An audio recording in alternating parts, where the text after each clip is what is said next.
আসসালামু আলাইকুম। বই আমাদের মাঝে একটি নতুন দৃষ্টিকোণ সৃষ্টি করে।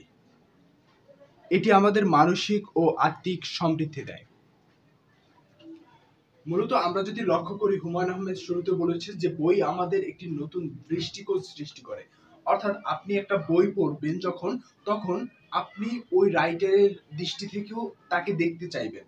অর্থাৎ আপনি যখন একটা বই পড়ছেন তখন আপনি যদি রাইটারের দিক থেকে তাকে দেখতে চান, তাহলে আপনার যে একটা দৃষ্টিকোণ, ওই দৃষ্টিকোণ এবং লেখকের দৃষ্টিকোণ এটা মেলে কিন্তু অন্য একটা দৃষ্টিকোণ তৈরি হবে। অর্থাৎ যে বিষয়টা আপনি যেভাবে ব্যাখ্যা করবেন, রাইটার অন্যভাবে ব্যাখ্যা করবে এবং অন্য আরেকজন যখন পাঠক ওই বইটা পড়বে, ওই পাঠক কিন্তু ওই বইটাকে অন্যভাবে ব্যাখ্যা করবে।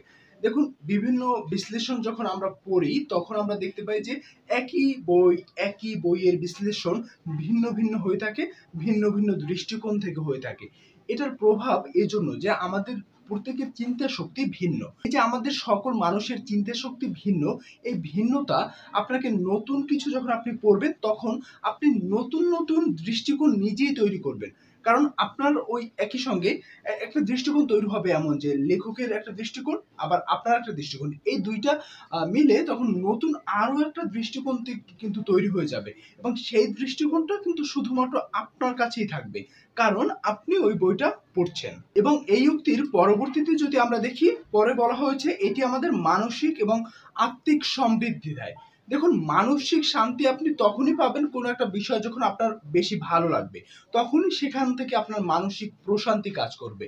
যদি দেখুন, আপনি যাকে আর কি পছন্দ করেন, সেটা হতে পারে আপনার পরিবারের বা হতে পারে আপনার বিপরীত লিঙ্গের কোনো একজন মানুষ হতে পারে বা যে কোনো ব্যক্তিই হতে পারে যাকে আপনি পছন্দ করেন, তাকে যখন আপনি পছন্দ করবেন তার প্রতিটি কথা, তার প্রতিটি কার্যক্রম আপনার ভালো লাগবে। কারণ আপনি তাকে পছন্দ করেন। বাই দ্য ওয়ে, এখানে পছন্দ বলতে শুধুমাত্র আপনারা আবার যুবক-যুবতীদের প্রেম বিষয় ভাববেন না।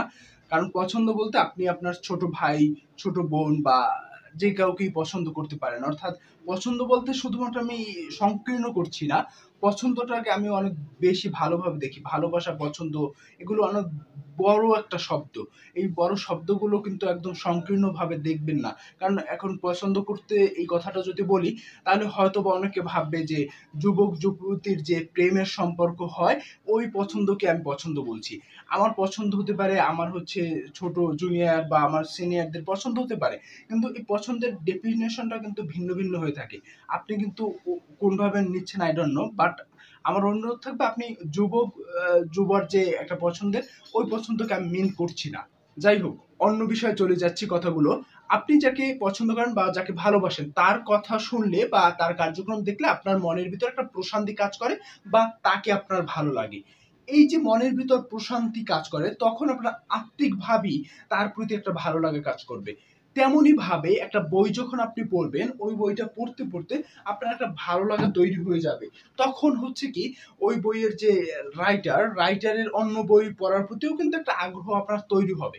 সেক্ষেত্রে আপনার মনের ভিতরে একটা প্রশান্তি কাজ করবে, এই বইটা পড়ে আমার এইটা ভালো লেগেছে, এই বইটা পড়ে আমার ওই বিষয়টা একটু খারাপ লেগেছে, ওই বিষয়টা এরকম হতে পারতো। অনেক সময় এটাও হয়ে থাকে। আবার দেখুন, যখন ভালো লাগা কাজ করবে তখন কিন্তু মানসিক এবং আত্মিকভাবে আপনি একটা প্রশান্তি কাজ করবেন। আর বই শেষ করলে কিন্তু অনেক বেশি একটা আনন্দের অনুভূতি হয়। বই পড়া নিয়ে জাফর ইকবালের একটা উক্তি বা তার একটা কথা শেয়ার করব। আমি উক্তিটা হুবহু এখানে শেয়ার করতে পারছি না, কারণ ওটা আমি হুবহু লাইন টেনেই, বাট আমার ধারণাটা আছে, সেটা আমি আপনাদের মাঝে শেয়ার করব। সেটা হয়েছিল এরকম, তিনি একটা বক্তৃতায় আর কি বলছিলেন এরকম যে যখন কেউ একজন বই পড়ে আর চলচ্চিত্র দেখে, বই পড়াটা বেশি তিনি গুরুত্ব দিয়েছেন এবং তিনি এটা বলেছেন যে যখন কেউ বই পড়ে তখন তিনি চিন্তাগতভাবে একটা দৃশ্য তার মানসিকভাবে তৈরি করে নেয়। অর্থাৎ একজন পাঠক যখন একটা বই পড়ে, তখন ওই পাঠক এমন একটা দৃষ্টিকোণ বা এমন একটা চিন্তা শক্তি তৈরি করে যাতে ভিজুয়ালি সে দেখতে পারে, অর্থাৎ মানসিকভাবে তিনি যেটা পড়ছেন ওইটা সে দেখছে। যখন একটা উপন্যাস আমরা পড়ি, ওই উপন্যাসটা আমরা যখন পড়ি একটা কল্পনা তৈরি হয় যে ওই চরিত্রটা এমন, ওই চরিত্রটা এমন বা এই ঘটনাটা এমন হয়েছে, এরকম কিন্তু একটা চরিত্র আমাদের ভিতরে তৈরি হয়ে যায়। অর্থাৎ এই যে দৃশ্যায়ন হওয়ার বিষয়টা, যখন এই দৃশ্যায়ন হওয়ার বিষয়টা হয়ে যায়, তখন কিন্তু আমরা বেশি, বেশি চিন্তা করতে পারি। আর বেশি, বেশি চিন্তা করলে বিভিন্ন সমস্যার সমাধানও কিন্তু আমরা অতি সহজে দিতে পারি। আর চলচ্চিত্রে কি হয়? চলচ্চিত্রে আপনাকে দেখিয়ে দিচ্ছে। একদম একজন ডিরেক্টর তার চিন্তা ভাবনাটা আপনাকে দেখিয়ে দিচ্ছে যে ডিরেক্টর এটা দেখাচ্ছে। দেখুন আপনি আমাকে এখন দেখছেন এবং আমাকে শুনছেন। তাহলে দেখুন আমার এই চশমার কথা হয়তোবা আপনি যদি আমার নামটা শুনতেন আমাকে চশমা ছাড়াও কল্পনা করতে পারতেন। বাট আমি কিন্তু এখন এই যে চশমা পরে আছি, তাই না? এখন আমি দেখাচ্ছি আমি চশমা পরাই আছি। সেক্ষেত্রে আপনার একটা দৃশ্যায়ন কিন্তু আমি দেখিয়েই দিচ্ছি আপনার। সেটা আর আপনাকে কল্পনা করতে হচ্ছে না। আর যদি শুধুমাত্র আমাকে আপনি শুনতেন এবং আমাকে শুনতেন, আমি কথাগুলো বলতাম। আমাকে যদি আপনি না দেখতে পারতেন, তাহলে শুধু শুনে, শুনে যেমন বেতারে হতো, তখন কিন্তু আমরা কাউকে কল্পনা করে নিতাম শুনে, শুনে। ওই একই বিষয় কাজ করে পড়ার সময়। যখন আমরা কিছু পড়বো, তখন ওই পড়ার বিষয়টা আমরা কল্পনা করে নিবো এবং যখন আমরা শুনি, তখনও একটা দৃশ্যায়ন কিন্তু আমরা তৈরি করি না। এই চরিত্রটা এমন। কিছু সময়ের জন্য আপনি চোখ বন্ধ করে থাকুন এবং আমার কথাগুলো শুনুন। যদি শোনেন, তাহলে দেখবেন আমি চশমা পরে আছি বা চশমা ছাড়া আছি, এটা কিন্তু আপনি অনুধাবন করতে পারছেন না। হয়তোবা আপনি ভাবছেন যে, এখন আমি চশমা পরে আছি।